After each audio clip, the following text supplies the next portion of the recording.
Le tapis mohair zany azo avy amin'ny osy angora. Angora, le lahiny bouc angora no ilazana azy, dia le vaviny chèvre angora. Le laine de chèvre zany azo eto fotsy izy io naturel bakagny. Dia avy eo andrahoina amin'ity somontsala ity izy dia manome an'ity couleur rouge ty zany, ty rouge fa marron. Dia le anankiray ity koa zany gris naturel ty avy amin'ny osy atao amin'ity raha ty, manome le fibre ny raha dia andrahoina amin'ity vaombe ty izy dia manome an'ity couleur noir violette. Dia ny asa tapis mohair dia asa ivelomana io, asa mahavelona. Efa nanomboka tany amin'ny 1960 tany hoe razambenay efa namoha io tany amin'ny maison mohair. Dia fa zany tondra ny voalohany aloha vazaha sika. Dia avy eo rakotomavo mitondra azy tao am-panihy.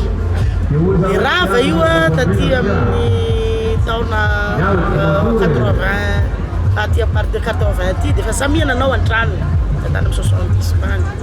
Samy nanao an-tranony dia samy zay nivelomana. Asa ivelomana io dia asa mahavelona tokoa. Fa noho ny fahalanian'ny taranaky, ny hena le taranaky ny osy be volo, noho ny fidirany osy gasy, dia lasa ny hena ny fanamboarana io mohair io.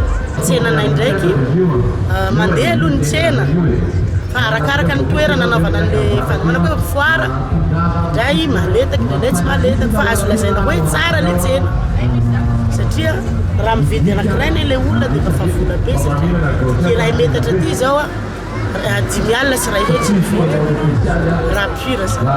Raha ohatra izy le peloty dia any amin'ny 9 alina na 7 alina ny vidy anankiray, le metatra amin'ny tikety. Le ngeza kosa dia ray tapitrisa zany ty 1 million d'ariary na 5 million plutôt FMG. Ty fanirianay dia mba ilainay hoe hanana osy be volo maro zahay hivokatsy azahoanay volony maro be, na koa na eo le fiompiana satria maty ny tany le tsy hainandro sy le mba ilainay koa le avy anan-dafy any manko hoe ohatrany hoe misy volonosy any mivoaka any.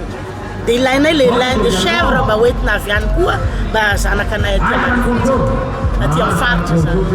Satria le lamina dia mihary zany zahay any tsy ampy araky teneny koa satria sahirana zahay amin'ny fiompiana amin'le fisoferano, maina ny tany any, tsisy forage, tsy ampy le na misy forage any tsy ampy. Dia lasa sahirana zahay famelomana azy. Ka na dia ho velona izy zao ataontsika hoe io zao isaky ny enim-bolana ny osy be volo vao miteraka na fito volana. Dia aiza koa izy nefa misy indraindray tsy miteraka zay madavatao fa maty ny anany na hanihany tsy voky.